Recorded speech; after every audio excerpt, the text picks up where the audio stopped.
Hi, everybody. I did something this week that I never do.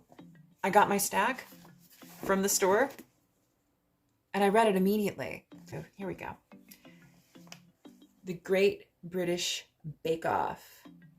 I bought this as a blind buy. It sounded like it was going to be very funny, and it was. I enjoyed it. If you like um, capers, murder mysteries, and British baking shows, you're probably going to dig this. I'm going to get another issue of it.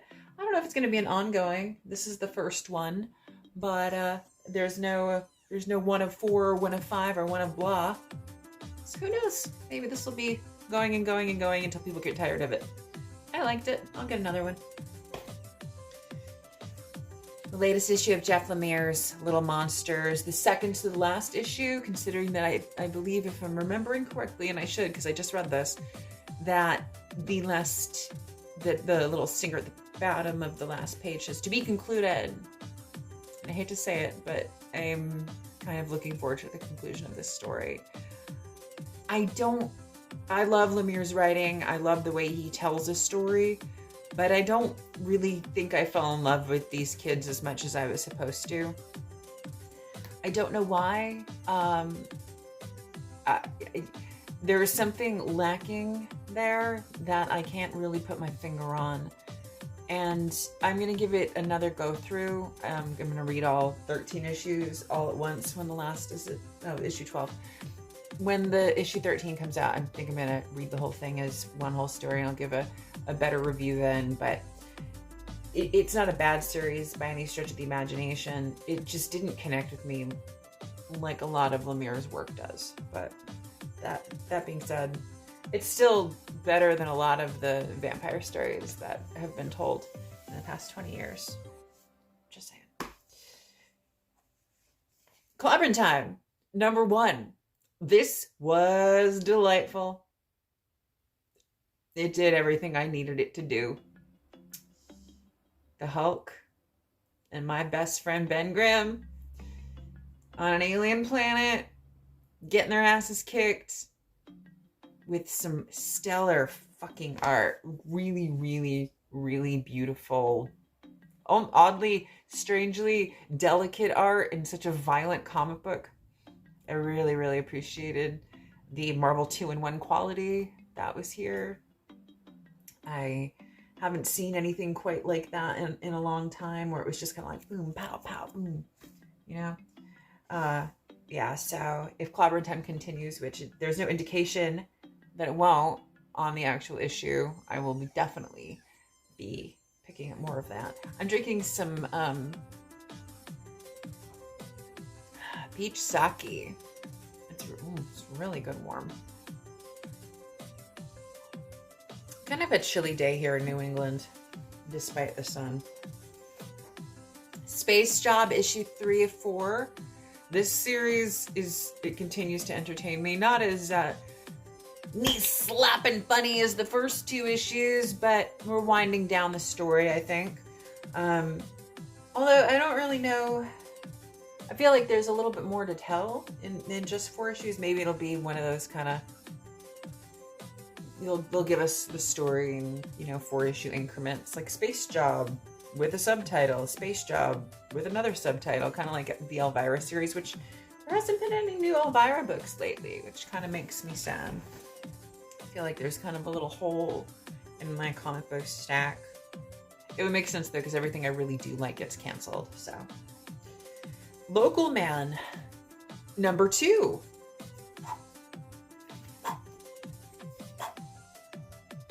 I like this. I like what's happening here.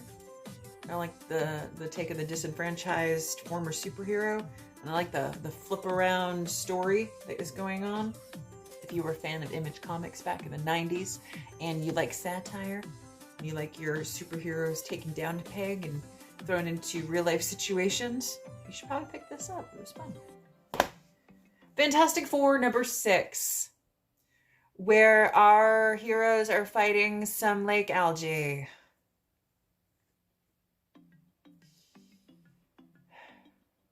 I had a lot of hope for this run. I don't know. It's just not. I wish Johnny Storm would shave the handlebar mustache. I wish that. I don't know. I'm, I don't like it.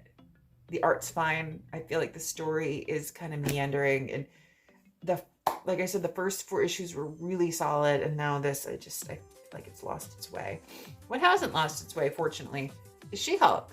She-Hulk continues to make me happy, which again probably means that this series will see its doom pretty soon. But I love the continued adventures of Jen Walters and Jack of Hearts, and I really loved the inclusion of Ben Grimm. He seems to be everywhere these days, which is great because to me he's my favorite member of the Fantastic Four. So please spread him thin.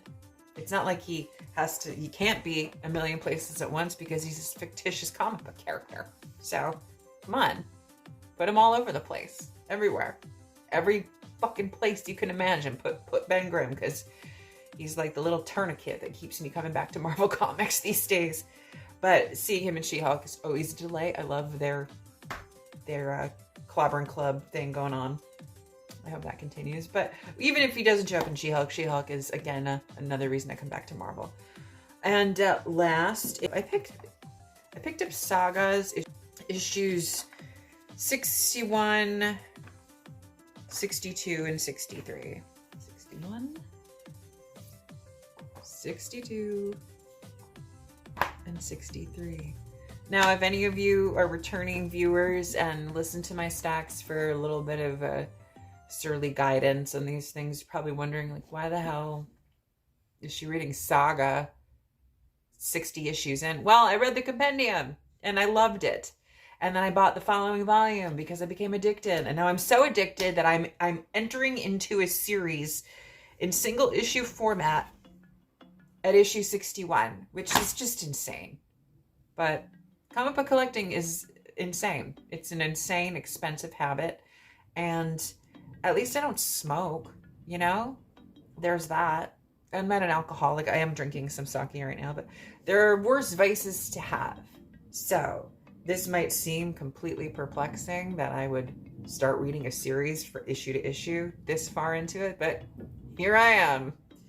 And last was the collected Shock Shop, which I loved this in theory. I loved the framework. I really did enjoy the main character, the Crypt Keeper type host of this series. The art is specifically by, I forget, but I'll put it here and then I'll put the art here and you'll know, you'll see, you'll enjoy it. I loved the art. The stories were a little less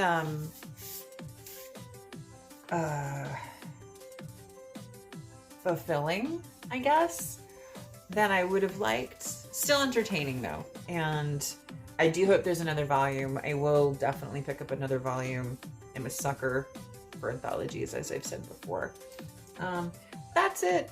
Don't have anything else to really say, but thanks for coming back and watching my silly comic book reviews. And yeah, I still have to cobble together.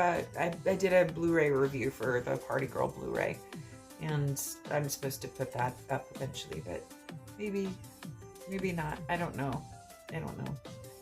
But hello. I hope you're reading good things and enjoying the coming spring, or the continued coming of spring. Whatever. I hope you're enjoying your lives and reading good things.